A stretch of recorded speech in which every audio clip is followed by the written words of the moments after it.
Hello guys, welcome back to my channel. आज हम बात करेंगे grade 11 sociology chapter number 6, socialisation.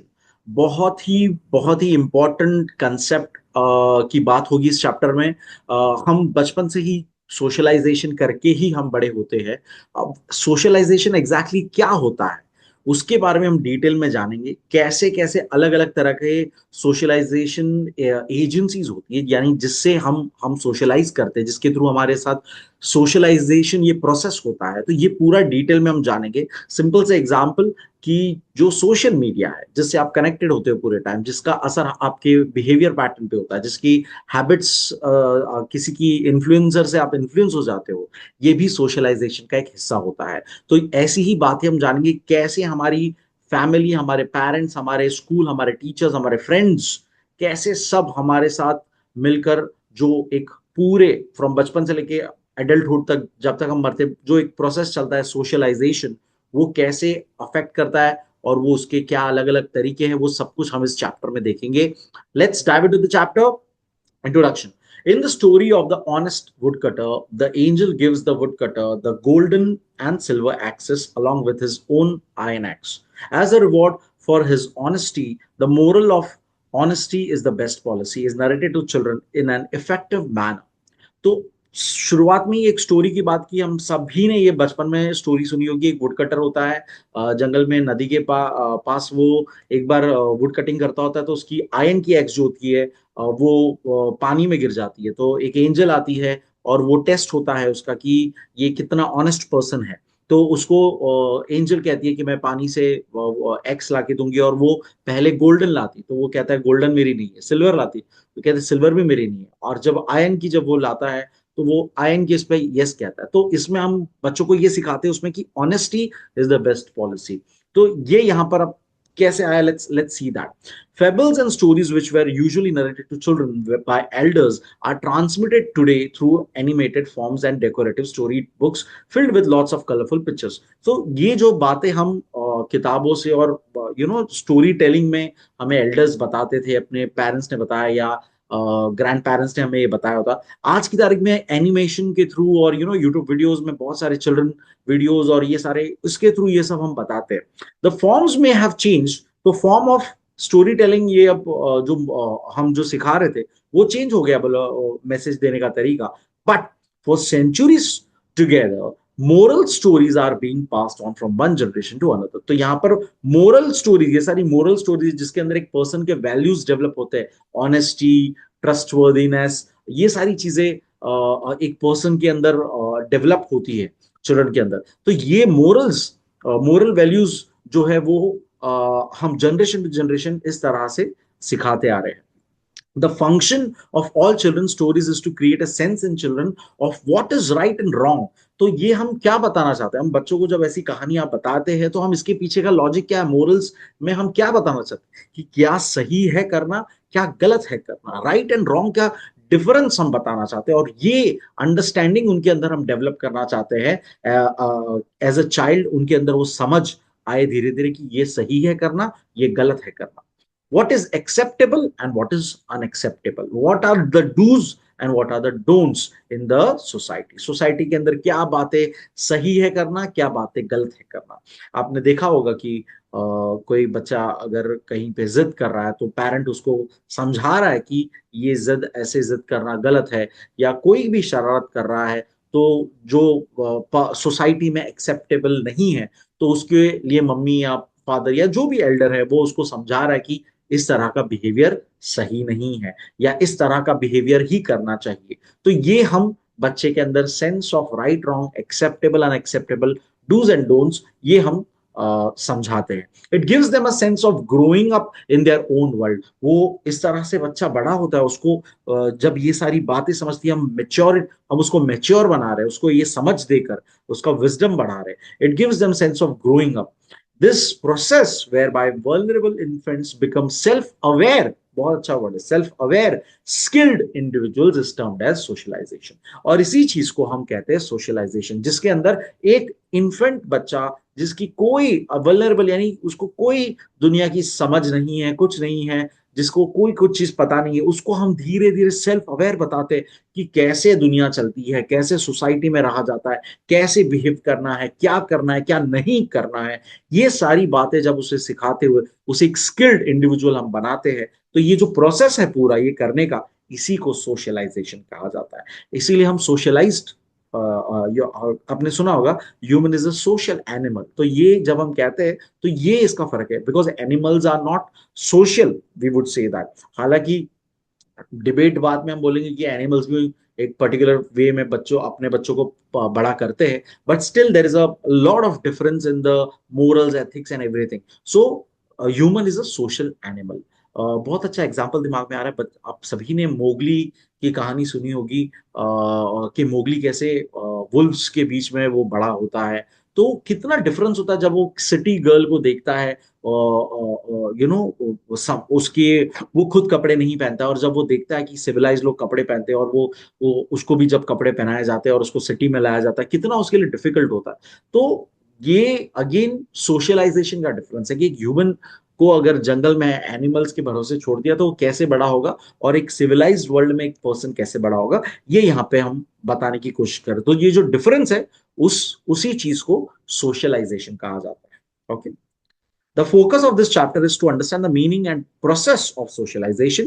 It aims to see how the individual becomes a social actor competent to participate in the society. किस तरह से वो एक social actor बनेगा और सोसाइटी में अपना किरदार निभाने के लिए वो रेडी रहेगा। Meaning and definition. Meaning of socialization. An important concern in social sciences is about whether human behavior can be explained in biological genetic terms, determined by nature, or it's learned and shaped by culture. तो बहुत एक social sciences में बार बार ये सवाल उठता था, और उसका एक्सप्लेनेशन भी अब हमारे पास कि क्या human behaviour genetic wise possible है पास ऑन करना। क्या आप बिहेवियर जेनेटिक वाइज पास करते हो, बायोलॉजिकली पास करते हो, या वो कल्चर यानी हमारे आसपास जो चीजें हो रही थी उसके वजह से शेप होता है। Genetics suggests that people are born with certain abilities derived from biological imperatives. तो जेनेटिक्स से हम आज की तारीख में जानते हैं कि कुछ एबिलिटीज हमारे अंदर जरूर आती है।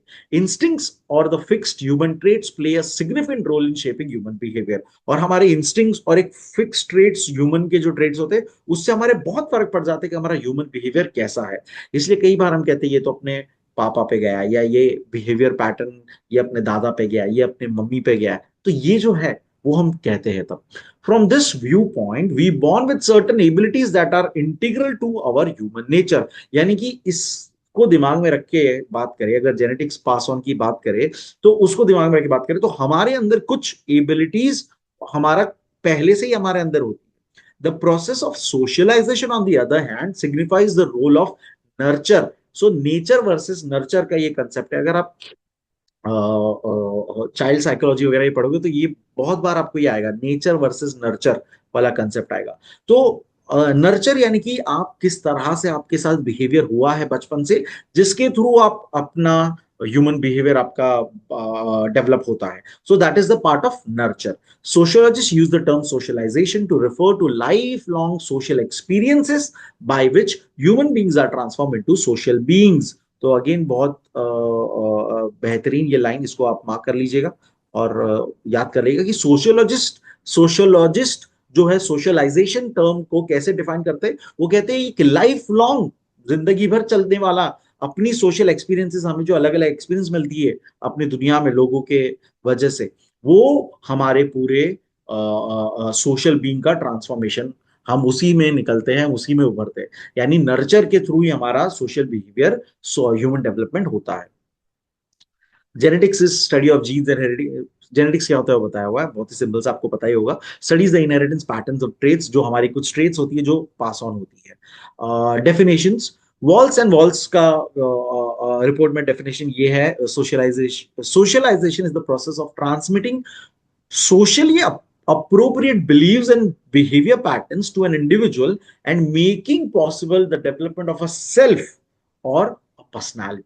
तो सोशलाइजेशन वो प्रोसेस है जिसके अंदर आपने सोशली अप्रोप्रिएट बिलीव्स और बिहेवियर पैटर्न्स जो है इंडिविजुअल के, उसको आपने ट्रांसमिट किया हुआ है, जो पहले सोशली अप्रोप्रिएट होने चाहिए, यानी कि वो एक्सेप्टेबल होना चाहिए सोसाइटी के अंदर। उस बिलीव्स और बिहेवियर पैटर्न को आपने एक इंडिविजुअल के अंदर अगर आपने वो ट्रांसमिट कर दिया, और उसको एक उसका एक सेल्फ बन गया, वो एक खुद का एक पर्सनालिटी क्रिएट कर दिया आपने, that is the this process को हम बोलते हैं सोशलाइजेशन। हॉटन और हंट का क्या डेफिनेशन रहा है? Socialization is the process whereby one internalizes the norms of the group among whom one lives so that a distinct self emerges unique to the individual।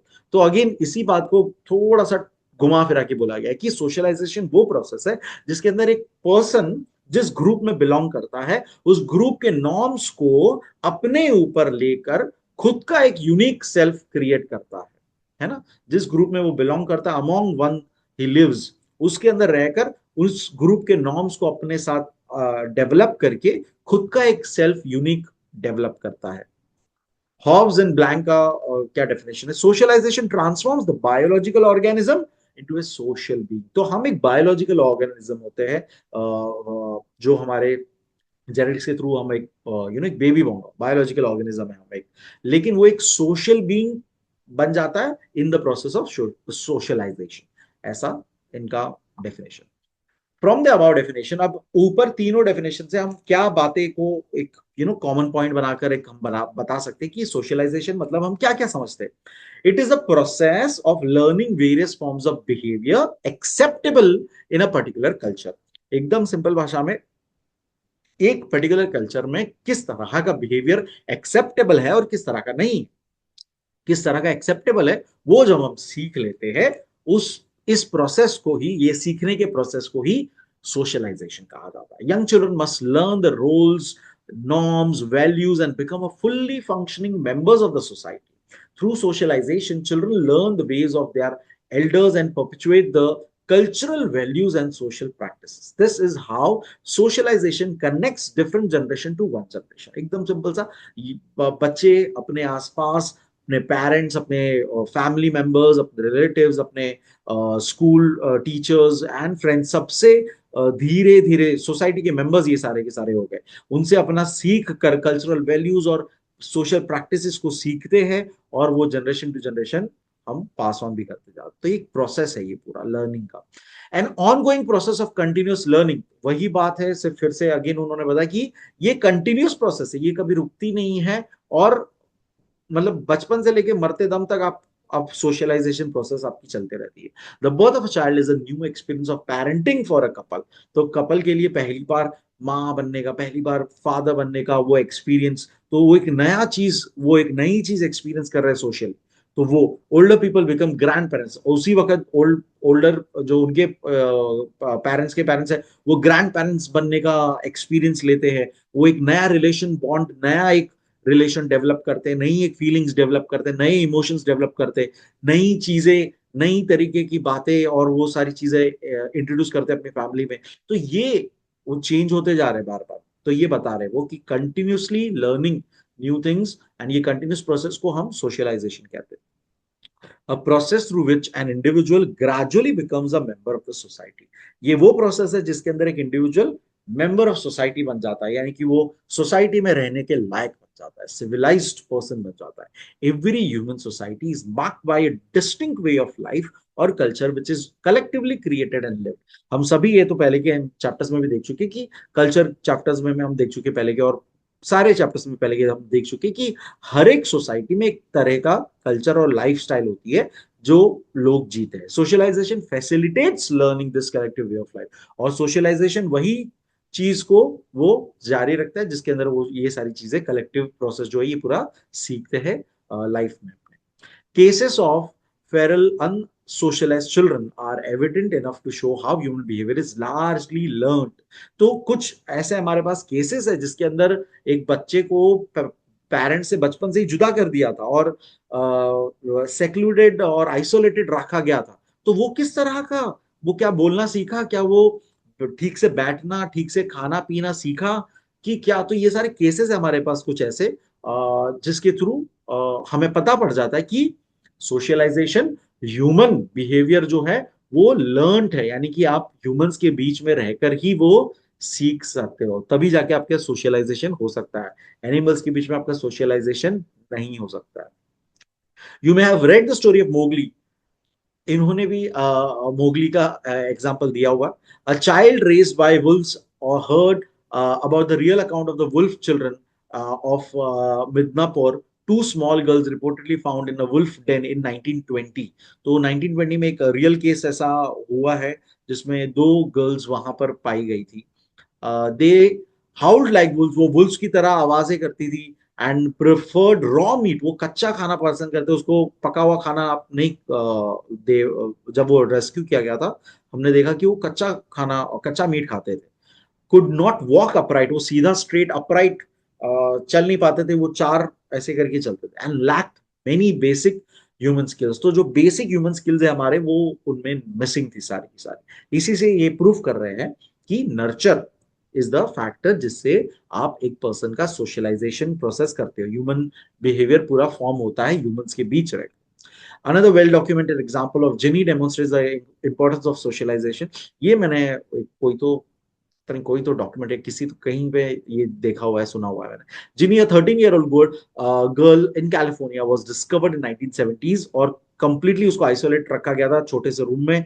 और यू नो लाइक उसको भी basic human skills उसके अंदर develop नहीं होती। She was malnourished, abused, unloved, bereft, and any toys or companionship उसको नहीं किया था। Jenny was found, she could not stand erect, she was unable to speak, she could only whimper, यानी कि सिर्फ आवाजें निकाल पा रही थी। Such stories and cases like Ginny's suggest that human contact is necessary। ये बहुत ही इंपॉर्टेंट लाइन है, बहुत ही important phrase, I would say. Human contact बहुत ही ज्यादा जरूरी। बहुत अच्छी एक और मूवी याद आ रही है, मैंने शायद पहले की कोई वीडियोस में इसके बारे में बताया हुआ। एक मूवी है cast away. Cast away movie में आपको समझ आएगा, आप देखिए, जरूर देखिएगा मूवी, आपको मेरे ख्याल से यूट्यूब पे मिल जानी चाहिए, नहीं मिले तो बहुत सारी साइट से जहाँ देख सकते हो आप। टॉम हैंक्स है उसके अंदर। मैंने बहुत पहले बचपन में ये मूवी देखी थी, और वो मूवी मेरे घर कर गई थी मेरे दिमाग में। तो कास्ट अवे, उसके अंदर वो आइलैंड पे अकेला पहुंच जाता है, और उसको आइलैंड पे ही वो अपने 4 साल कुछ बिताता है। और बहुत ही स्ट्रगल बताया हुआ कि अकेला कैसे वो सर्वाइव करता है उस आइलैंड पे, और कैसे आदि मानव बन जाता है ऑलमोस्ट वो। तो ये बताया हुआ है ह्यूमन कांटेक्ट, ये इसी की बात हो रही, सोशलाइजेशन से वो सिविलाइज्ड वर्ल्ड से इतना दूर हो जाता है, और वो अच्छा खासा रिच एंटरप्रेनर रहता है, एक्चुअली बिजनेस पर्सन रहता है, और अपने ट्रिप पे जाता है, और प्लेन क्रैश में वो वहां से पहुंचता है। बहुत अच्छी स्टोरी, आप देखिएगा जरूर, cast away. So human contact कितना जरूर, उसके अंदर एक सीन है मुझे याद आ रहा है, वो एक उसको एक वॉलीबॉल या कुछ मिलता है, उसको फेस बनाकर उससे वो बात करता है। तो ये वो उस मूवी में बता रहे कि एक पर्सन के लिए ह्यूमन कांटेक्ट कितना जरूरी होता है, किसी से बात करना, किसी का कन्वर्स करना, और ह्यूमंस के बीच में रहना। तो human contact is very very much important for the basic social and physical development. For example, simple skills such as walking upright, using language that we assume in a conventional raised child were missing in Ginny। तो जिनी के अंदर ये सारी बातें नहीं थी जो एक नॉर्मल पर्सन के अंदर होती। Such examples denote significance of socialization। इसी से हमें पता है सोशलाइजेशन कितना इंपॉर्टेंट है, पता है, अ, पता पड़ता है। Significance of socialization is also evident from the fact that different cultures develop different ways of doing things। तो अगेन वेरी सिंपल, अगर आप डिफरेंट अलग अलग कल्चर का पर्सन अलग तरीके से डेवलप होता है। मैं शायद पहले के लास्ट चैप्टर में बता चुका कल्चर वाले में कि एक एक मोमेडियम मुस्लिम इस्लामिक फैमिली का बच्चे का pattern of habits of day to day thing would be different from a Christian family habits और a Hindu family child habits, है ना। तो कल्चर वाइज अगेन आपका डेवलपमेंट अलग अलग तरीके से होगा, सोशलाइजेशन अलग तरीके से होगा, ये बता रहे हो। If human behaviors were governed only by instincts, there would be very few differences between societies। तो ये कह रहे हैं कि अगर सिर्फ इंस्टिंक्ट्स की बात होती तो सिर्फ हमारे बीच में ज्यादा डिफरेंसेस नहीं होते थे सोसाइटीज के बीच में। But it's not only instincts, human behaviour would be much the same regardless of place and time। However, cultural differences are very trivial for the human society। तो ये बेसिकली यहाँ पे ये बता रहे हैं कि it's not only nature which makes us different, it's also the nurture, that is the socialization or due to different cultures in which we grow, जिसकी वजह से हम अलग अलग होते हैं। What we think, how we act is taught to us by the larger culture that we inherit and share. जिस culture में हम पैदा होते हैं, जिस कल्चर को हम शेयर करते हैं, उसमें हम अलग तरीके से सोचते हैं, अलग तरीके से हमारी एक्ट करते हैं, हम अलग तरीके से बिहेव करते हैं.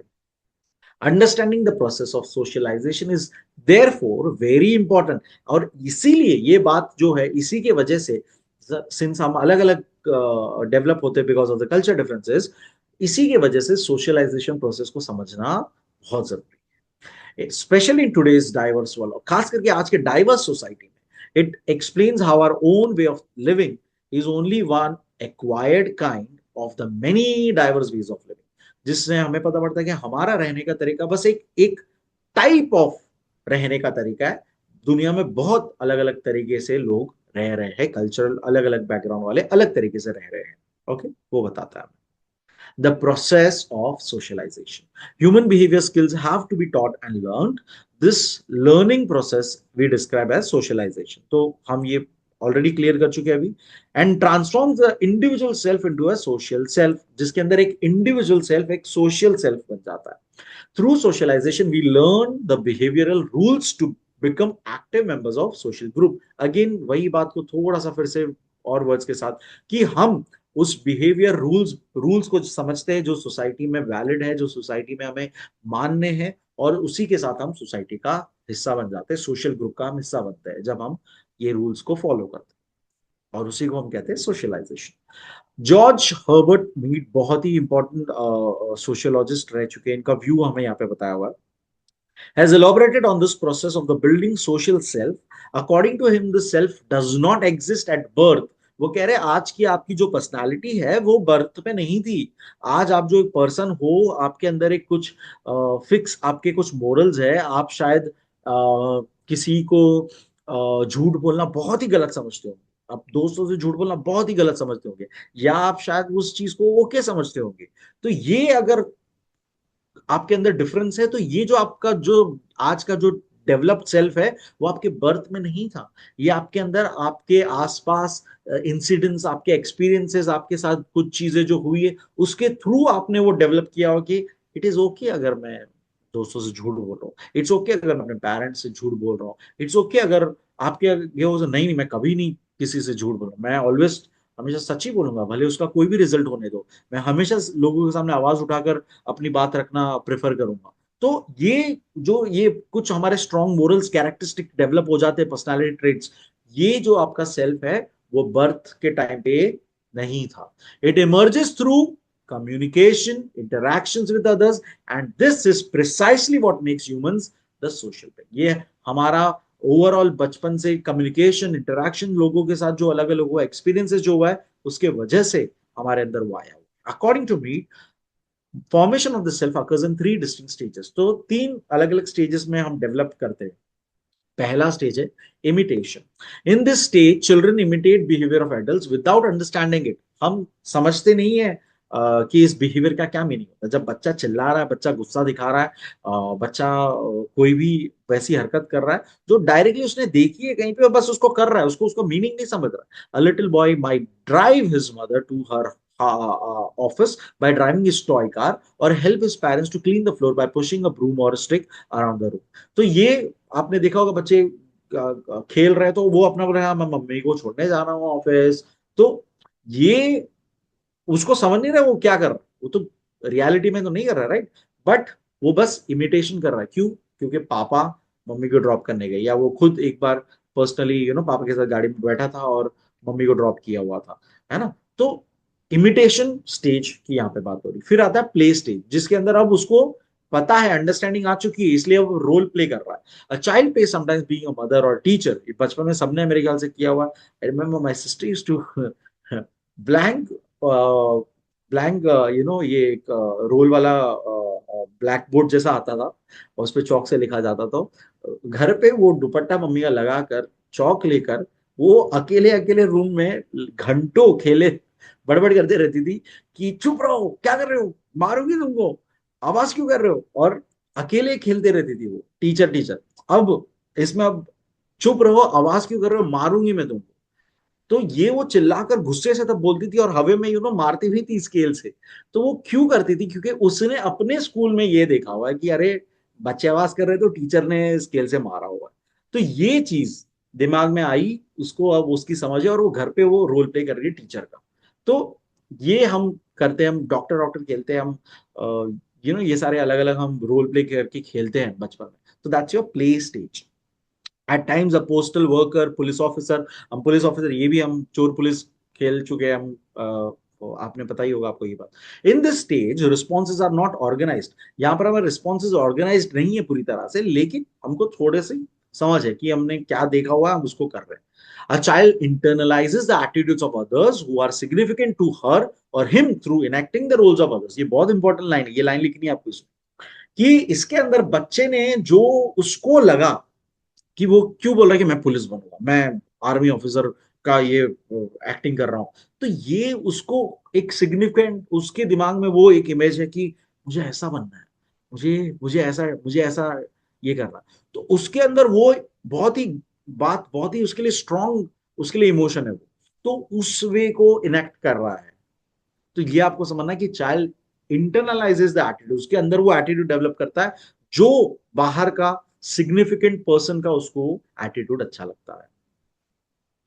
सिग्निफिकेंट अदर कौन कौन होता है, तो वो टर्म यहाँ पे एक्सप्लेन कर रहा है। Significant others could be term used by me to refer to individuals who are most important in the development of the self. तो इनको हम, ये अपने फादर हो सकते हैं, ये अपने टीचर्स हो सकते हैं, ये अपने कोई फ्रेंड्स हो सकते हैं, ये कोई भी जिनकी बातें हम पे इम्पैक्ट करती है और हम सोचते हैं कि अरे ये बात तो सही है, ये हमको ऐसा बनना है, हमको ऐसा करना है। So that could be a significant other. A significant other is someone whose opinions matter to us, who is in the position of influence of our thinking, especially about ourselves. A significant other can be anyone, such as parents, siblings, friends, teachers. Okay. Game stage, अब game stage, third stage is game stage. As a child matures, अब ये धीरे धीरे mature हो रहा है, and as a self gradually develops, अब धीरे धीरे सेल्फ डेवलप हो रहा है, उसको अब रियलाइज हो रहा है कि जनरली ये बिटवीन ग्रेड 6 टू ग्रेड 5 6 और 7 के टाइम पे होता है, जब वो सेल्फ अवेयर हो रहा है, उसके अंदर वो मैच्योरिटी आ रही है, उसको समझ आ रही है दुनिया की, उसको चीजें पता है, उसके साथ एक्सपीरियंसेस कुछ इतने हो गए और उसको समझ आ रही चीजों की, है ना। So matures into a self, gradually develops. One internalizes the expectation of a large number of people. Children learn to behave accordingly to impressions of others and in different situations. अब उसे पता है कि मुझे बाहर कैसे कैसे बिहेव करना है, वो रैंडमली ऐसी चिल्लाने वाली हरकतें जो बचपन के एक एज में करते हैं वो नहीं करेगा। समझो शॉपिंग के लिए कहीं गए और एकदम छोटा जो बच्चा वो चिल्ला रहा है मेरे को चाहिए, मुझे चाहिए, मुझे चाहिए, बट एट दैट लेवल वो नहीं करेगा। उसे पता है कि एक बार वो बोलेगा, मम्मी ने पापा ने ना बोला ना, मतलब ना, वो कोई इसमें बहस नहीं करना है, बैठ के उधर रो नहीं बैठना है। तो अब उसको पता है कि मुझे कैसे बिहेव करना है लोगों के बीच में थोड़ा सा। They learn to understand interactions involving different people with a variety of purposes. उन्हें समझ आती कि दो लोग क्या आपस में ये बात क्या कर रहे हैं, इसका कुछ ऐसा किस लेवल की ये बातें, जहां पर मुझे बोलना है, यहाँ पर मुझे नहीं बोलना है, यहाँ पे मुझे सुनना है, यहाँ पर। तो ये सारी चीजें वो समझने लगता है। They understand that role play in each situation involves following a consistent set of rules and expectation. बहुत ही अगेन इंपॉर्टेंट लाइन जो आपको यूज करनी चाहिए, कि उसे तब समझ आता है कि अलग अलग जगहों पर अलग अलग एक्सपेक्टेशंस है मेरे साथ, इसलिए मुझे अलग अलग रोल प्ले करना है। मैं हर जगह पर ही वो टीचर वाला रोल जो मैं पहले की स्टेज में करता था वो नहीं कर सकता हूँ। मैं हर जगह पर ही एक पुलिस ऑफिसर वाला रोल हर जगह पर नहीं कर सकता हूँ। मुझे अलग अलग सिचुएशन में अलग अलग लोगों के अनुसार, एक्सपेक्टेशंस के अनुसार अलग तरीके का रोल निभाना। For example, a child at this stage is likely to be aware of the different responsibilities of people in a restaurant who together make for a smooth dining experience। तो बहुत अच्छा आगे ने एग्जांपल दिया कि इस level पे बच्चे को अब पता होता है कि कैसे मैं जब बाहर खाने जाता हूं तो एक मेरा फूड ऑर्डर के पीछे कितने अलग अलग लोग कैसे इन्वॉल्व है। They are aware of that, अलग अलग लोग का अलग अलग responsibility. someone sits you, someone takes an order, someone cooks for you, a different person cleans the dishes for you, ये उसको पता होती है ऐसी बातें। Now they develop the ability to take the role according to the perception of others। अब उसको समझ आता है कि अलग अलग सिचुएशन में लोगों के परसेप्शन के अनुसार कौन सा रोल किधर यूज होता है। Thus the self is mainly formed through our interactions with others and our understanding of other responses। तो हमारा सेल्फ धीरे धीरे डेवलप होते जाता है बाय आवर इंटरैक्शंस। हम लोगों से जब इंटरैक्ट करने लग जाते हैं और दूसरों के रिस्पॉन्सेस को समझने लग जाते हैं। Socialization in this sense is a process of self awareness. बहुत अच्छी लाइन ये लिखनी ही चाहिए आपको कि सोशलाइजेशन अगर फिर देखा जाए तो it is nothing but a process in which you are going towards self awareness, जहां पर हम खुद को खुद को समझने की हम बातें कर रहे हैं। Self aware, are you aware कि आप क्या सोच रहे हो, आप क्या, आपके एक्शंस का क्या असर हो रहा है, आपके थॉट प्रोसेस का क्या रिस्पॉन्सेज होगा अगर आप उसको एक्ट करोगे। तो ये सारी बातें, अपने मोरल्स, अपने कैरेक्टर को जानना, अपने गुस्से को समझना, अपने इमोशंस को समझना, ये सारी चीजें आती है सेल्फ अवेयर होते जाना। So socialization is a process of self awareness. बहुत ही अच्छी line. It is a process of learning to behave according to expected norms and patterns. एक वो प्रोसेस जिसके अंदर हम कुछ चीजें हमसे एक्सपेक्ट की जा रही है, कुछ पर्टिकुलर नॉर्म्स हमसे एक्सपेक्ट की जा रहे हैं, उस तरह से ही हम बिहेव कर रहे हैं। Take a simple example of accidentally burning your hand in a fire. The reaction of to pain may be instinctive, but the consequent behavior is certainly socially conditioned according to who you are, female, male, child, adult, or where you are at home or in public area. तो pen तो होता ही है, लेकिन आप depend करता है कि आपके अंदर कंडीशनिंग हो चुकी है कि एक मेल पर्सन बर्न को कैसे ये करेगा, फीमेल बच्चा एक बर्न को कैसे बिहेव करेगा, एडल्ट कैसे बिहेव करेगा, घर पे पब्लिक प्लेसेस पे कैसे बिहेव करेगा उस पर्टिकुलर चीज को लेकर। तो वैसा इन्होंने एग्जांपल दिया हुआ है। Socialization as a learning process is a lifelong, even though the most critical process happens in the early years. तो कह रहे हैं कि भले आपने मैक्सिमम चीजें बहुत ही जो कि इंपॉर्टेंट है, जो आपकी पूरी लाइफ सेट चलने वाली है, आपके कोर फॉर्म होने वाला है, वो बचपन में ही हो जाता है, अर्ली इयर्स में ही हो जाता है। By the time you are in grade 7, 8, 9, तभी तक आपका एक बन चुका रहता है what kind of a person you gonna be. और धीरे धीरे उसमें उसी में या तो आप बेटर होते हो और या तो खराब होते हो, ऐसा।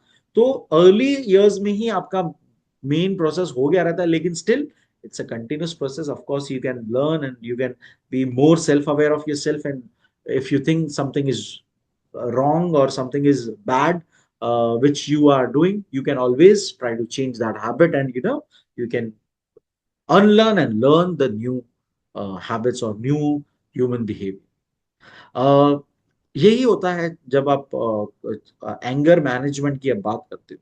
तो एंगर मैनेजमेंट में कौन लोग जब जाते हैं, जो इतना गुस्सा, इतने एडल्ट लोग जा रहे हैं, तो एडल्ट लोग एंगर मैनेजमेंट में जाके क्या कर रहे हैं, वो लोग अपना बचपन का जो उन्होंने वो नहीं सीखा अपने एंगर को कंट्रोल करना और रेगुलेट करने अपने इमोशंस को सही तरह से, वो सीखने जा रहे हैं, right. So they have to unlearn few things and learn the new things, and keep up with the socialization process.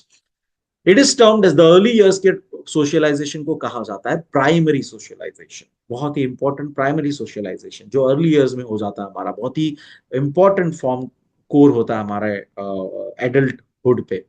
A child gets acquainted with values, customs, behavior, norms and manners. हम बचपन में ये सारी चीजें समझने लग जाते हैं, हमको सिखाई जाती है सारी चीजें। The process of learning attitudes, norms and behavior patterns and becoming members of different social groups like family, kin, network, peer group and later formal groups like school, professional networks, etc. is a lifelong process.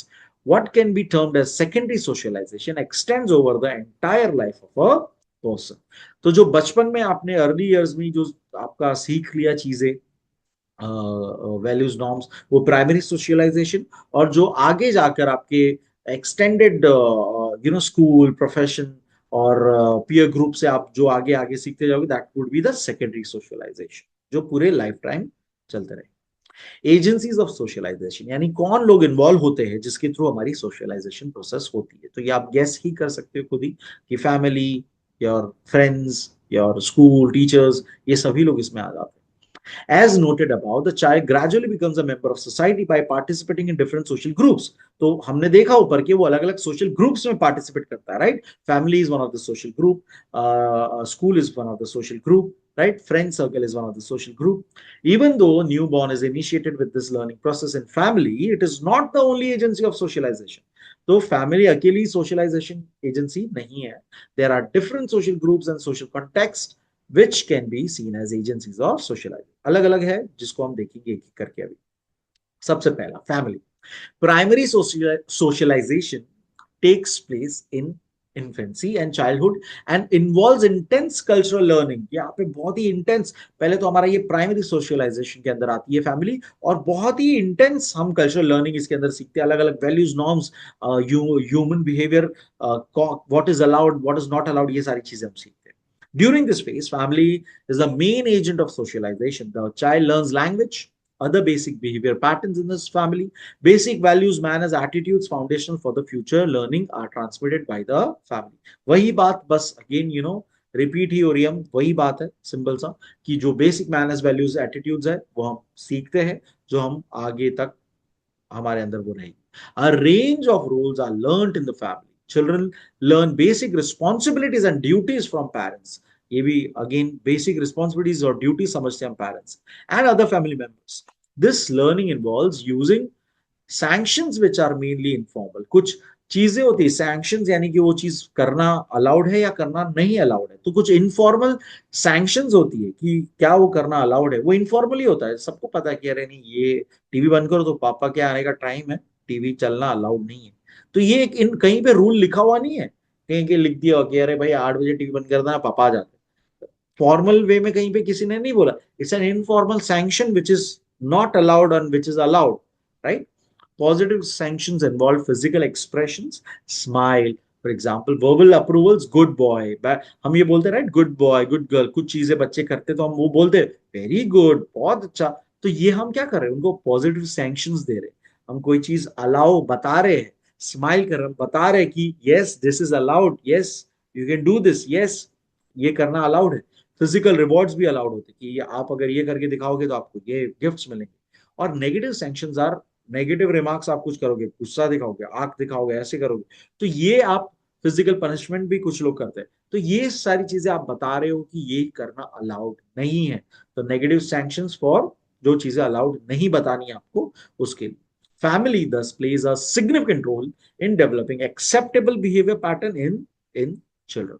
तो बहुत ही important role यही play करता है कि क्या acceptable है society में बच्चों को करने के लिए, वो फैमिली के थ्रू डेवलप होता है. Socialization through family is varied because there is no single uniform pattern to do so. अब ये अलग अलग, क्योंकि एक सिंगल पेरेंट फैमिली, मतलब सिंगल मदर सिंगल फादर होगा तो अलग तरीके का सोशलाइजेशन, न्यूक्लियर फैमिली होगा तो अलग तरीके का, जॉइंट फैमिली होगी तो अलग तरीके का, उसमें भी कौन कैसा किससे आपके साथ कैसा बिहेव करता है, दोनों स्टेप पेरेंट्स है तो अलग तरीके का. तो सबकी फैमिली सिंस अलग अलग तरह की होती है, इसीलिए there is no uniformity in that. That is why ये सोशलाइजेशन भी अलग अलग तरीके का होता है. अगर आपने नोटिस किया होगा बहुत बार जो मूवीज में रॉन्ग एटीट्यूड पर्सन कोई बताता है तो उसका जनरली वो बताते हैं कि बाप घर पे स्टेप फादर आके बहुत मारता है और मदर ध्यान नहीं रखती है, ड्रग अब्यूज में इन्वॉल्व है और कोई ध्यान नहीं रखता है खाने पीने का. तो इसीलिए वो पर्सन वैसा बताता है, बाहर क्यों, बाहर एक बुली बन के घूम रहा है, लोगों को परेशान कर रहा है और नेगेटिव नेगेटिव है पूरा बंदा वो. तो ये चीज हम कैसे वो लिंक कर रहे हैं कि चिल्ड्रन का ग्रोथ बचपन में घर पे उसके क्या हो रहा है जिसका वो बाहर कैसा बिहेव कर रहा है. तो ये लिंक्ड चीज है of course. A child brought up in a nuclear family will undergo a different pattern of socialization than one in an extended family. वही बात मैंने आपको जस्ट जो बोली वो उन्होंने यहाँ पे लिखी. In the first case, parents may be key socializing agents, but in the other, grandparents, aunt, cousin may play a significant role. है ना, उनका रोल इंपॉर्टेंट हो जाएगा जब अगर एक्सटेंडेड फैमिली के साथ रहता है तो. Some children may be brought up in a single parent households. Patterns of child rearing vary across families. अलग अलग होती है किस तरह से बच्चे बड़े किए जाते हैं. In different caste, class, and ethnic backgrounds. The influence of different family backgrounds can be well understood if we think of child growing up in a poor, marginalized household in relation to a child growing up in a upper caste, upper class family background. तो ये इससे भी फर्क पड़ जाता है कि family background क्या है. अगर आप एक poor middle middle class earning में भी हो या पुअर फैमिली में बिलोंग करते हो तो आपका अपब्रिंगिंग अलग तरीके से हो. आपको पता है कि राशनिंग कितना इंपॉर्टेंट, आपको पता है कि बजटिंग कितना ज्यादा आपको ध्यान रखना है कि अरे नहीं यार आज अगर ये काम पे नहीं गए तो खाना नहीं मिलेगा कल. तो ये मतलब आपका एक अलग तरीके का आपके अंदर डेवलपमेंट आता है कि आपको पता है कि पैसे का इंपॉर्टेंस कैसा रहा है ना. तो अलग अलग फैमिली बैकग्राउंड से भी फर्क पड़ता है. Socialization in family does not always mean unquestioned acceptance of everything that parent elders say. अब इसके अंदर ये नहीं हो गया कि कोई भी चीज एल्डर्स या पेरेंट्स फैमिली वालों ने बता दी वो आप कर ही रहे हो बिना क्वेश्चन किए उसको, ऐसा नहीं है इसका मतलब। Children can also negotiate question and develop outlooks contrary to their elders. धीरे धीरे बच्चे या तो उस चीज में नेगोशिएट करेंगे कि अरे नहीं आज देखने दे दो पिक्चर, या दोस्तों के साथ बाहर जाने दे दो, या हम क्वेश्चन करें क्यों ऐसा कर रहे, उसके पेरेंट्स तो नहीं करते, तुम क्यों ऐसे कर रहे हो, क्वेश्चन कर सकते हैं आप। या हम पूरा ऑपोजिट व्यू लेके आ जाएंगे कि नहीं तुमने जो हमको सिखाया है ये गलत है, मैंने देख लिया ये गलत तरीका है करने का, तो मैं आज से इस तरह से नहीं करूं। तो हम कॉन्ट्राडिक्टरी व्यू भी रख सकते हैं। This is more so in the contemporary world in which diverse socializing agencies influence social learning. बहुत कॉमन सा एक मेरे को याद आ रहा है, जो मूवीज वगैरह में ही देखा है मैंने, रियल लाइफ में तो बहुत ही कम देखा है। बट कॉन्ट्राडिक्टरी व्यू का मुझे याद आ रहा है, किसी के पेरेंट शराबी है बहुत ही ज्यादा, और या स्मोकिंग करते थे बहुत ही ज्यादा, तो उनको पर्सनली उस चीज से बहुत ही चिढ़ होती, नहीं यार मेरा बाप बहुत दारू पीता था, साला ऐसे ही मरे, मेरे को दारू से नफरत है। तो इस तरह का ये कॉन्ट्राडिक्टरी है, राइट। उन्होंने अपने पेरेंट्स को फॉलो नहीं किया, राइट, वो कॉन्ट्राडिक्टरी है। तो it is not always negative चीज ही आप कॉन्ट्राडिक्टरी में डेवलप कर रहे हो, पॉजिटिव चीज भी आप डेवलप कर सकते हो कॉन्ट्राडिक्टरी में। इसलिए मैंने ये एग्जांपल दिया कि कॉन्ट्राडिक्टरी वर्ड का मतलब ऐसा नहीं कि हमने कोई पेरेंट्स हमें कुछ चीज अच्छी बता रहे थे और हमने कॉन्ट्राडिक्ट करके उनको नेगेटिव हमने कुछ किया हुआ है, ऐसा इसका सिर्फ मीनिंग नहीं है, it can be opposite. This is more so in the contemporary world in which diverse socializing agencies influence social learning. तो contemporary world में, हमारे आज की तारीख में वर्ल्ड में डाइवर्स अलग अलग सोशल एजेंसीज में हमारा सोशल लर्निंग को इन्फ्लुएंस होता है with the family. That's it. Next है पियर्स ग्रुप। पियर ग्रुप यानी कि हमारे दोस्त, हमारा जो सर्कल होता है, जो होता है उससे हमारा, वो भी हमारा प्राइमरी सोशलाइजिंग एजेंसीज में आता है, और उससे हमारे हैबिट्स और हमारे कुछ पैटर्न्स पे बहुत स्ट्रॉन्ग असर पड़ता है। Like family, peer group is seen as a primary socializing agency. Peer groups are friendship groups made upon the female people of similar age. तो सेम एज ग्रुप में जो हमारी मोस्टली जो उसी को हम पीयर ग्रुप्स में गिनते हैं। Small children play group, teenage gangs, हम टीनेज में गैंग्स बनाते हैं, सीनियर सिटीजन का एक खुद का ग्रुप, ये सारे पीयर ग्रुप्स हो जाते हैं आपके अलग अलग। They are considered as important primary agencies of socializing because personal interaction with our peers influences our behavior, from how we dress to what we like and what we hate. है ना, दो दोस्त लोग, we hate that, we hate coke, we hate pizza, और we love pizza, oh cigarette, oh मुझे भी पसंद है। तो ये चीजें, पियर प्रेशर भी आपने वर्ड सुना होगा, कि आपका जो ग्रुप होता है वो आपको कुछ चीजें कराता है, कुछ चीजें आपके अंदर वही डेवलप कराता है, उसकी वजह से बहुत फर्क पड़ जाता है कि आपका फ्रेंड सर्कल कैसा रहा है। मैं एक कॉन्ट्राडिक्शन लर्न बिहेवियर की बात करूंगा।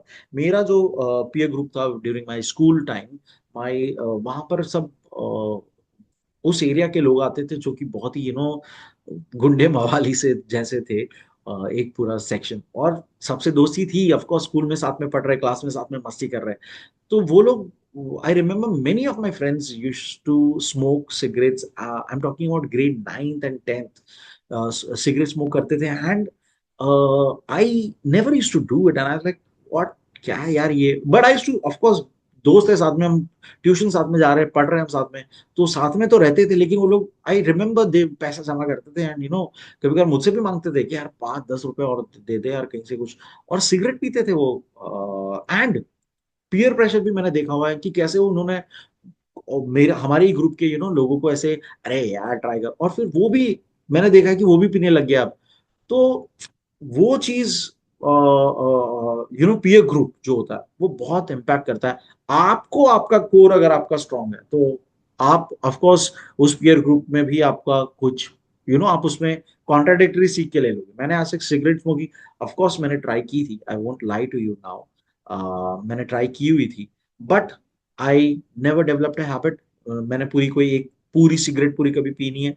मैंने एक दो पफ ट्राई किए थे जब ऑफ कोर्स उन दोस्तों के साथ था मैं, लेकिन मैंने कभी उस आइडिया को एंटरटेन नहीं किया ना कभी मैंने, और उन्होंने भी कभी उस वे में मुझे फोर्स नहीं किया। ऑफ कोर्स दे न्यू कि नहीं यार कृष्ण, उसका वैसा बाउंड्रीज है, we can't force him. In fact वो मेरे सामने फिर नहीं पीते थे, वो जाते थे तो मुझे समझ आता हाँ ट्यूशन से छूट के वो जा रहे हैं आगे, तो वो क्यों करने जा रहे थे, I also use to know that very clearly. So peer group जो है आपका प्राइमरी सोशलाइजिंग एजेंसी होता है, जिसमें आप या तो habits, bad habits, again good bad का आपको पता है, तो आप या तो एक्सेप्ट करोगे या तो नहीं करोगे। आपको पता होना चाहिए what is good what is bad for you. आपके मोरल्स पहले ही जो है डेवलप हो जाने चाहिए बहुत स्ट्रांग, जिसके थ्रू आप अपने खुद के डिसीजंस ले सके और आप डिसाइड कर सके। इनफैक्ट जिसकी लाइक जिन जिन लोगों की अभी मैं बात करूं, that was not the only peer group actually, it was just a part of my class where we used to hang out for I think 6 to 8 months। मैं एक ट्यूशन में गया था, तो वहीं पे वो सारे लोग थे, तो साथ में एक जगह जाते थे हम लोग, लाइक तो इस तरह का था। बट मैं आपको बस ये बताना चाह रहा हूँ कि it was not the only peer group, peer groups भी अलग अलग होते हैं। मेरे ओरिजिनल कोर फ्रेंड्स जो आज तक है बेस्ट फ्रेंड्स मेरा, साथ में अभी तक कांटेक्ट में है, लाइक स्कूल टाइम के, वो हमारी ट्यूनिंग अलग ही है आज तक, हमने कभी वैसी चीजें की ही नहीं। तो my point is peer group भी अलग अलग तरह के बहुत सारे आपके एट अ टाइम हो सकते हैं, एंड आपको डिसाइड करना है whether which is good which is what is bad for your self image, और आप अपने आप को किस तरह से डेवलप करना चाहते हो life. So coming back to this, from how we dress, dressing भी, हाँ मुझे याद है, ड्रेसिंग से याद है, हेयर स्टाइल से भी मुझे याद है, एक फ्रेंड था, लो जीन्स का फैशन आया था, लो जीन्स, इतना लो जीन्स पहनता था वो। सभी लोग हम ग्रुप में जानबूझ के अपनी लो जीन्स करके पहनते थे, और स्कूल यूनिफॉर्म लो पैंट नीचे करके पहनते थे, और ये सारी चीजें करते, हेयर स्टाइल एक तरह का करने का ट्राई करते थे, बिखरे हुए बाल वाला लुक, कूल लुक जिसको हम कहते हैं। वो मैग्नेटिक बालियां होती है कान की, वो पहनने का एक क्रेज था सबको।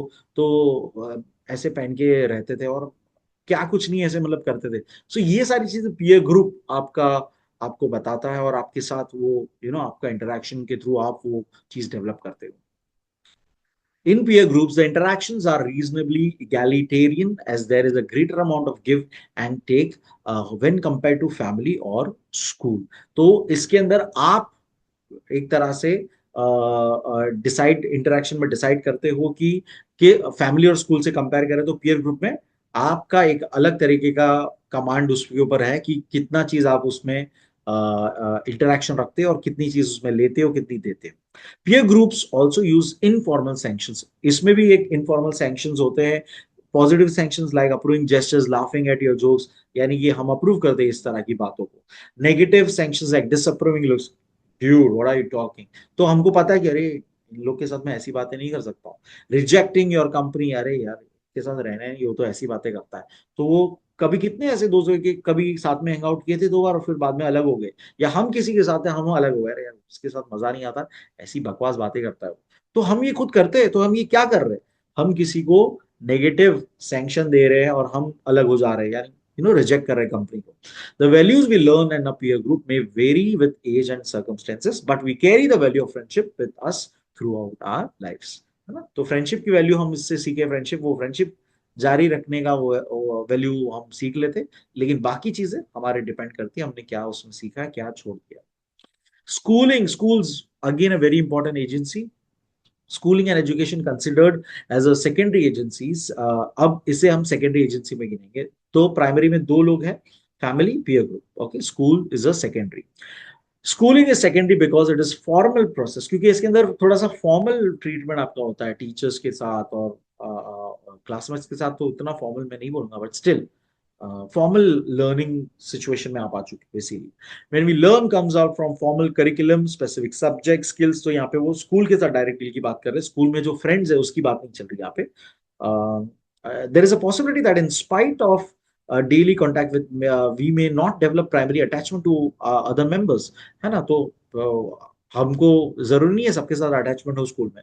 Schooling involves learning values and norms at step higher than that learn at the family. तो फैमिली में हमने जो वैल्यूज और वो सीखा, उससे एक स्टेप हायर पे हम यहाँ पे सीखते हैं। School projects a wider range of values and roles, यहाँ पे ज्यादा हम वैल्यूज और रोल्स को समझते हैं और सीखते हैं। Schools are positive sanctions ranging from grades, तो हमको स्कूल में कैसे ग्रेड्स के थ्रू हमको पॉजिटिव सैंक्शंस दिए जाते हैं, प्राइज मिलती, प्रेज मिलती है, एनकरेजमेंट मिलती है, टीचर्स आपको ये करेंगे। नेगेटिव सैंक्शंस में आपको कुछ वर्बली बोला जाएगा, कभी कभार मारा भी जाता है, right.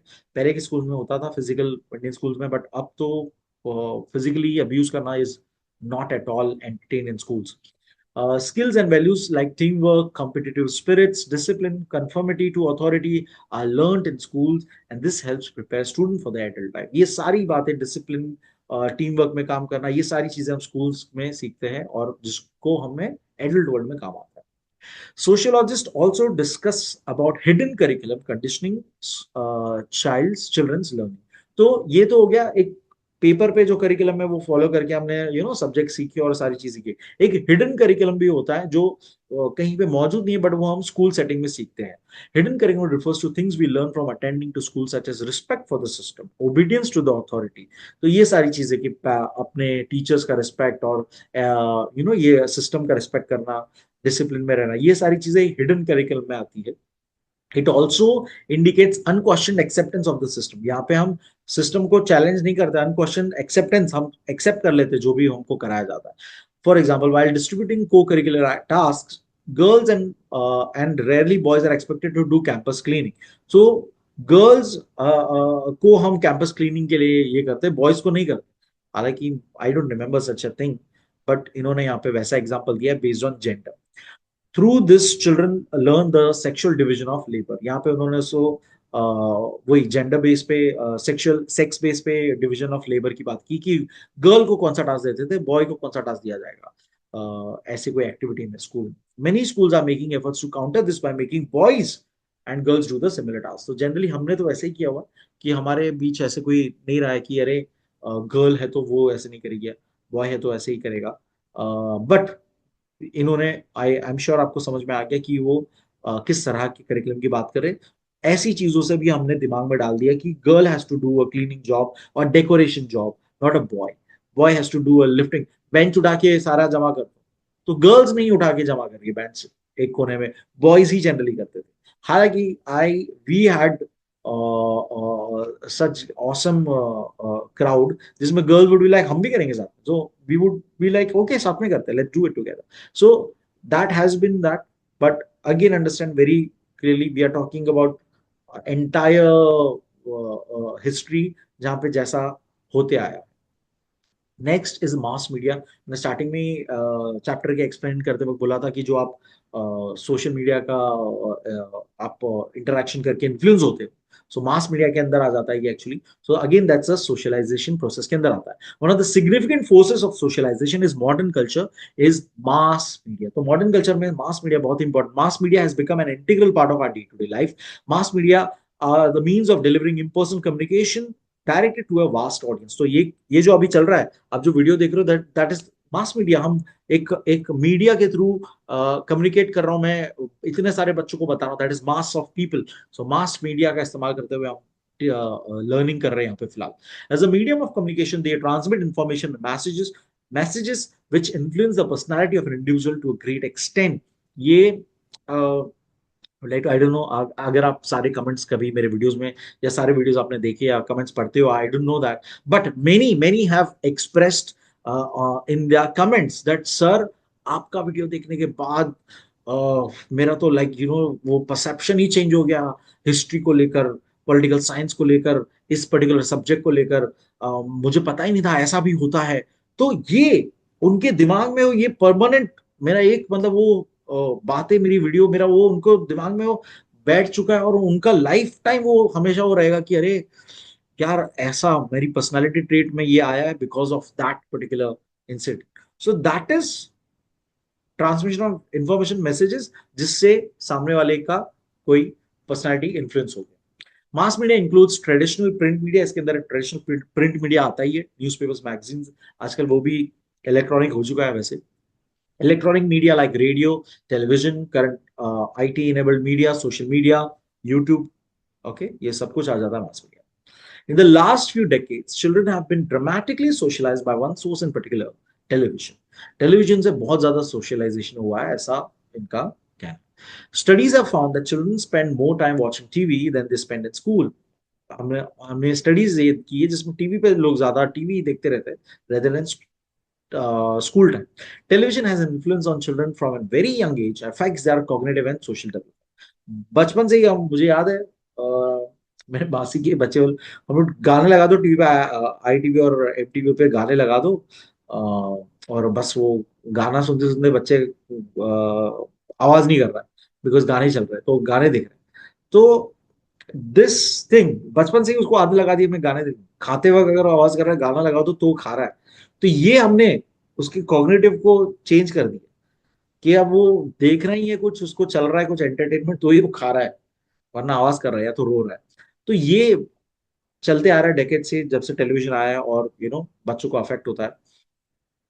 Modern technological advancements have strengthened and changed the role of mass media as an agent of socializing. अब मॉडर्न टेक्नोलॉजी और आते गए जिससे और चेंज हो चुका है पूरा। Technology has certainly increase the spread of mass media.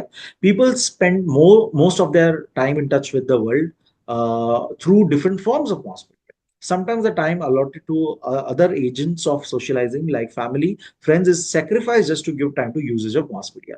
तो इतना हो चुके हैं कि लोग अब अपने मोबाइल्स और इसमें ज्यादा होते हैं rather than actually hanging out together out. लोग खेल रहे हैं, और एक जमाना जब मोबाइल ही नहीं था तो लोग बाहर ही मिलके बातचीत करते थे, गप्पे मारते थे, खेलते थे, जो भी करते थे, मस्ती करते थे। लेकिन जब से ये आ गया तो हम बैठ के बस घंटों घंटों चैटिंग कर रहे हैं, राइट, इन अ ग्रुप और वट एवर, वीडियो कॉल्स या whatever, but we are not physically present with a person, right. So उस तरह का वो चेंजेस की बात कर रहे हैं। Television shows and movies today dominate our life to extent that what they portray easily influences the real life. ये तो बहुत ही कॉमन सेंस की बात है कि जो दिखाया जाता है हम इजीली इन्फ्लुएंस हो जाता है और हम वो सारी चीजें करते हैं, है ना। The number of people who depend on what they watch on television, hear on radio, read on the internet is increasingly rapidly because of the help of modern advancements. तो एन नंबर ऑफ यूजर्स है आज की तारीख में, उसके सभी लोग media use करते हैं। There is no no doubt, no question about it. More time is given to usage of mass media and greater proportion of time is dedicated to the entertainment. I don't know if you know, आपके apps में features होते हैं how much time you spend on the particular app, particular device, तो आप उसको control कर सकते हो। आजकल पेरेंट लॉक सिस्टम आती है, या खुद भी सेल्फ कंट्रोल सिस्टम आता है कि I should not spend more than 2 hours in entire day on this particular media और पर्टिकुलर डिवाइस और समथिंग लाइक दैट। सो ये सारी चीजें डाली गई ताकि आप उस चीज को control. Mass media has wider reach, बहुत ज्यादा रीच होता है। हम एक पॉइंट पे वीडियो बना रहे हो, वो कहाँ तक वर्ल्ड तक पहुंच जाता है वायरल होकर। तो that's wider reach, can spread information in a more democratic manner. Electronic communication can reach a village that is not even connected by roads, है ना। तो इस जहां पर रोड तक नहीं पहुंचती वहां पर हम इलेक्ट्रॉनिक के थ्रू हम पहुंच जाते हैं, राइट। इलेक्ट्रॉनिक कम्युनिकेशन के थ्रू पहुंच जाते हैं। टिकटॉक रील्स की बात कर लो, या कोई भी वीलॉग्स की बात कर लो आप। Due of its effective reach, mass media plays a significant role in the dissemination of information, in building public opinion and reinforcing values. तो बहुत इंपॉर्टेंट ये रोल प्ले करता है कि किस तरह से इंफॉर्मेशन को पहुंचाई गई है, कहाँ तक, और उसके ऊपर लोगों का क्या ओपिनियन है, और कैसे उसके ऊपर लोग रिएक्शन दे रहे हैं अपना, reinforcing वैल्यूज, और उस बेस पे अपने वैल्यूज कैसे और reinforce कर रहे हैं। A wider concern is expressed about the impact of on-screen violence on children and youth. तो गेम्स और वगैरह को हमेशा से बोला है कि अरे इतना वायलेंट वाला गेम और इतना बच्चों के लिए नहीं सही है, या कोई भी सॉन्ग्स या इतना मूवीज ये सही नहीं है, इतना ज्यादा ऑन स्क्रीन वायलेंस दिखाना वगैरह वगैरह। सो कुछ मूवीज इसीलिए एडल्ट ही बनी जाती है क्योंकि बच्चों के लिए इतना वायलेंस दिखाना सही नहीं है। More research is needed to understand the precise nature of this link. What is certain is that the extent of media's influence in terms of both its reach and its content. तो इससे सिर्फ हम फिलहाल तो यही बोल सकते हैं कि मीडिया का बहुत ही ज्यादा रीच है, बहुत ज्यादा वो पहुंच पाता है दूर तक, और क्या कंटेंट है उससे इन्फ्लुएंस होते हैं, इतना हमको पता है फिलहाल। How real are reality shows, तो ये इन्होंने छोटा सा बताया हुआ कि रियलिटी शोज जो है सारे स्क्रिप्टेड होते हैं मोस्टली, आपको बस वो दिखाने के लिए करते हैं। बिग बॉस जैसे शोज जो है वो आधे स्क्रिप्टेड होते हैं, एंड लोगों को लगता है कि एकदम ही अरे ऐसा हुआ वैसा हुआ। बहुत सारे रियलिटी शोज जो रोडीज जैसे शोज थे, फिर स्प्लिट्स विला जैसे शोज थे, मुझे सब पुराने शोज के नाम ही याद आ रहे हैं जो मेरे टाइम पे हम देखा करते थे। तो वो टाइम पे सब कितना अलग, अरे रियलिटी शोज क्या चीज होती कि अरे अच्छा ये लोग, बट बाद में पता पड़ता है कितना स्क्रिप्टेड था, सारी चीजें कितनी स्क्रिप्टेड थी, लोग कितना फेक होते, कितना झूठ बोलते, कितना वो सारी चीजें होती है उसमें। तो रियलिटी शोज रियलिटी में बहुत ही ज्यादा फेक्स होते हैं, और वो एक एंटरटेनमेंट पर्पज के लिए ही बनते हैं। डब्ल्यू डब्ल्यू मुझे याद आ रहा है, I would like to say about that. W W F पहले था वो, पहले वो बाद में ई बन गया, एंटरटेनमेंट बन गया, उनको चेंज करना पड़ा अपना वो टाइटल कि वो सब कुछ लगता था बचपन में, अरे सब रियल में मार रहे, लड़ रहे, कूद रहे, खून निकल रहा है, ये हो रहा, वो हो रहा है यार। लगता था केन का मास्क निकाल दिया, वो उसका भाई है, क्या क्या स्टोरीज थी उसके पीछे, अंडरटेकर का। अंडरटेकर 7 बार मर चुका है, जिंदा हो चुका है, वगैरह वगैरह। So I don't know if you have heard the stories और not, but these were the things जो हमें लगता था कि इट्स ट्रू, ये सच में हो रहा है, बट नो ड्यूड, ये सब कुछ स्क्रिप्टेड था, सब कुछ बस फॉर द एंटर। और अब तो मेरे ख्याल से लास्ट आई बहुत बहुत सालों पहले मैंने चेक किया था, बट वो लोग खुद आके बोलते भी है कि it's only for entertainment, don't try at home and stuff like that. So ये सब कुछ जो है, इट्स नॉट रियलिटी, राइट? वो बच्चों को नहीं समझ आती, बच्चों को तो रियल लगता है ये सारी चीजें। तो ये बात का यहाँ पे वो बात कर रहे हैं। ब्लू व्हेल दिख रहा है मुझे यहाँ पे बीच में। ब्लू व्हेल गेम आपको पता ही होगा, बहुत कुछ लोगों की जान गई थी उसके अंदर। वो स्टूपिड सा कोई गेम फॉलो कर रहे थे एंड उसमें कुछ चैलेंजेस आ रहे, टास्क आ रहे थे।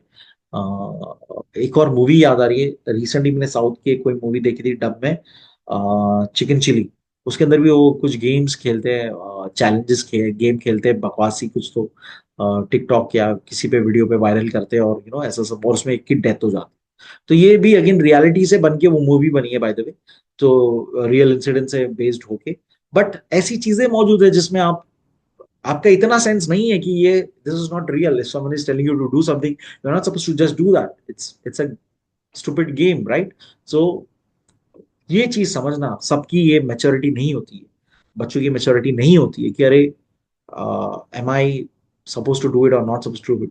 तो ये उनका स्ट्रांगली डेवलप नहीं है। तो ये यहाँ पर बात कर रहे हैं कि कैसे मीडिया से सोशल इश्यूज ये सारे। नेक्स्ट है हमारा सोशलाइजिंग में नेबरहुड। आप कहाँ रहते हो, आपके आसपास, अगेन इसमें फ्रेंड्स और कम्युनिटी वास्ट एरिया पे आ गया। नेबरहुड, उससे फर्क पड़ जाता है कि आप कैसी संगत में, आपकी आपकी थिंकिंग क्या है, आपके नजरिए क्या है किसी चीज को लेके, हाइजीन को लेके, गंदगी या क्लीनलीनेस, और ओवरऑल आपकी क्या सोच, आप फर्क पड़ जाता है नेबरहुड कैसा है, कैसे लोग आसपास है आपके पूरे। Neighbourhood community is an important agency, बहुत ही इंपॉर्टेंट एजेंसी हो गई ये सोशलाइजिंग की। Neighbourhood is geographically localized community within a larger city, town, or a suburb. As social communities, neighborhoods are formed through considerable face-to-face interaction among members, often living near one another. In this sense, they are local social units larger than household. So, local social units larger than household. ये line जरूर लिखिएगा. Families operate as a part of the larger community network. Children often take inputs from people living very closely around, and in many cases, as good as family members. Neighborhood community provides the base of an individual to extend social relation and interaction beyond the narrow limits of the home. Apart from one's own parent, adults in the neighborhood also exert an influence on shaping the social behavior of the growing child. तो वो building में कोई एक aunty जो आपको cricket खेलने से रोक रही है, डांट रही है, चिल्ला रही है, वो आपको कुछ, वो आपके दिमाग में वो चीज, आपका सोशल बिहेवियर चेंज हो रहा है कि नहीं, ये टाइम पे मैं नहीं कर सकता, क्या कर रहे हो, एग्जाम टाइम में खेल रहे हो, मेरे बच्चे का एग्जाम है, बाहर आवाज कर रहे हो तुम लोग, इस तरह का। तो ये जो आपके आसपास लोग, एडल्ट्स, दूसरे एडल्ट्स, जिसके थ्रू आपके ऊपर कुछ ना कुछ गुड और बैड इम्पैक्ट गिरता है और आपका सोशल बिहेवियर चेंज होता है। Neighbourhood social networks build through the celebration of cultural festivals. हम साथ में गरबा खेलते, साथ में कुछ चीज सेलिब्रेट करते, तो आपका अगेन वो इंटरेक्शन से स्पोर्ट्स एक्टिविटीज साथ में करते पूरी सोसाइटी वगैरह, तो उसमें आपका अगेन इंटरेक्शन से आपका बदलता है, आपका बिहेवियर बदलता है और डेवलप होता है। Taking up social issues such as environment और traffic provide great source of learning for children. साथ में सब लोग पूरे सोसाइटी मिलके क्लीनिंग, कुछ क्लीनिंग का पूरा कुछ साथ में प्रोग्राम कर रही है कि स्वच्छ भारत करते हैं और पूरा क्लीन करो सब लोग अपना एनवायरनमेंट को, अपना गार्डन्स, पार्क्स को। तो ऐसी सारी चीजों से बच्चों के अंदर बहुत सारा लर्निंग एक्सपीरियंस होता है। Work place, as a adult आपके लाइफ में वर्क प्लेस बहुत इंपॉर्टेंट है कि आप किस जगह पे काम कर रहे हो, कैसे कल्चर में आप काम कर रहे हो। इसलिए वर्क कल्चर के बारे में बहुत बार डिबेट्स होती है, ऑनलाइन डिबेट्स, ट्वीट्स होते हैं, लोग अपने ओपिनियन शेयर करते हैं इंस्टाग्राम वगैरह पे कि okay this work culture is accepted और नॉट एक्सेप्टेड, और इट्स फेवर्ड और नॉट फेवर्ड और something like that. So work place आपका सोशलाइजेशन एडल्ट लाइफ में बहुत इंपॉर्टेंट प्लेस होता है। As stated earlier, socialization is a life long process and adult socialization indicates this continuous process of learning. One of the significant agents of adult socialization is workplace. Adult individuals spend significant amount of time at the workplace. Socializing through workplace involves acquiring new skills, knowledge, behavior patterns suitable to a requirement of the job. तो इसके अंदर हम ये सारी चीजें सीखते हैं job में through various mechanisms like on-job training, orientation, formal meetings. Individuals get familiarized with each other and learn new roles. At the workplace, a person meets people of different age groups. यहाँ पर अब अलग अलग age group वाले आपके साथ होते हैं, और मे बी आपका best friend could be you know 50 years old person जो ऑलरेडी कंपनी में बहुत टाइम से, और सिंस बिकॉज वो आपके बाजू में बैठता है तो आपका इंटरेक्शन वैसा है, तो आपका दोस्ती उनसे ज्यादा है, right? So different age groups में आप मिलते हो, एंड अलग अलग बैकग्राउंड वाले लोग, कल्चरली और सोशली बैकग्राउंड वाले लोग एक जगह पर मिलते हैं. Social interaction at the work place help a person to broaden his और हर हराइजन. वो हमारी थिंकिंग ब्रॉडन हो जाती है in terms of social acceptance and tolerance. क्या चीज हम टॉलरेट कर सकते हैं, क्या चीज हम एक्सेप्ट करते हैं सोशली, इस वे में हमारा थिंकिंग चेंज हो जाता है. It also sometimes helps in changing the notions of right and wrong. कई कबार हम लोगों के उस एक्सपीरियंस से, वर्क एक्सपीरियंस को देखकर, लोगों के आपस में हमारे वर्क प्लेस पे एक्सपीरियंस देखकर, बिहेवियर देखकर अपने राइट और रॉन्ग नोशंस बदल जाते हैं. यार ये आदमी ने गलत किया, उसको यहाँ पर बॉस ने वो डांटा, वो सही डांटा क्योंकि उसने काम तो नहीं किया था, काम चोरी की थी. तो हमको तब रियलाइज होता कि okay, I am that person जो ये चीज टॉलरेट नहीं कर सकता, इस तरह का बिहेवियर टॉलरेट नहीं कर सकता कि उसने झूठ बोल के यू नो सिक लीव ले ली या कुछ ऐसा कुछ कर लिया. सो हमारा राइट और रॉन्ग का नोशन बहुत चेंज हो सकता है आपके वर्क प्लेस में. Work place this serves as an important context of socialization. तो again very important 3 lines last के. नेक्स्ट है री सोशलाइजेशन. तो रीसोशलाइजेशन नाम से ही आप समझ जाओ, री वापस. As discuss earlier, socialization life long process. बार बार एक ही बात आ रही है कि ये लाइफ लॉन्ग है, ये कभी नहीं रुकने वाली. It involves learning new things continuously. तो कई बार आपको पूरी टाइम कुछ ना कुछ नई चीजें सीखते जानी है. Modern world is a complex and diverse terms of nature, knowledge, skills and values. So the individual needs to adapt and cope with the new situation. हमेशा हमें कुछ ना कुछ चीज सीखते जानी है, right? Learning new things sometimes even by unlearning, है ना? मैं आपको थोड़ी देर पहले कह रहा था कि अनलर्न, अनलर्न समथिंग, जो आपकी एक पुरानी आदत है, जो कि गलत आदत है, वो आपको अनलर्न करना है कि ऐसा नहीं चलेगा आपसे. अनलर्न दैट बिहेवियर, जो आपका पैटर्न है, जो आपका हैबिट बन चुका है, unlearn that and then learn the new thing. So that is unlearning something and learning a new thing something. This process of unlearning the old norms, जो पुरानी जो हमारी एक आदतें है, उसको अनलर्न करना है, पूरा रूल्स, वैल्यूज, बिहेवियर पैटर्न को, और बाद में आप न्यू चीज जो ला रहे हो, न्यू पैटर्न ला रहे हो, इसी को कहा जाता है रीसोशलाइजेशन. यानी कि आपने एक रॉन्ग चीज समझ सीख के ले ली थी, आपके अंदर एक बिहेवियर पैटर्न था जो कि रॉन्ग था. For example let's say late, late होना और लेट उठना. लेट्स से बचपन से आप लेट लेट रहे हो, स्कूल में लेट पहुंचते थे, पूरी like you know life time तक स्कूल में, कॉलेज लेट पहुंचते थे, आपके अंदर लेट. अब वर्क प्लेस पे आप लेट हो रहे हो और आपका सैलरी कट हो रहा है.